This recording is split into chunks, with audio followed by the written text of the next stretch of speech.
Hey, I'm Dr. Abdullah, chiropractor at We Care Chiro, and today I'm going to tell you what that popping noise is whenever you get adjusted.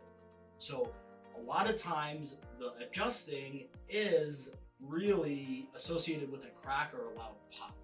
And studies have actually shown that even though you can adjust somebody and not get a crack, you will feel better if you actually hear that crack. All that is tension built up in the joint, and it forms like a little bubble.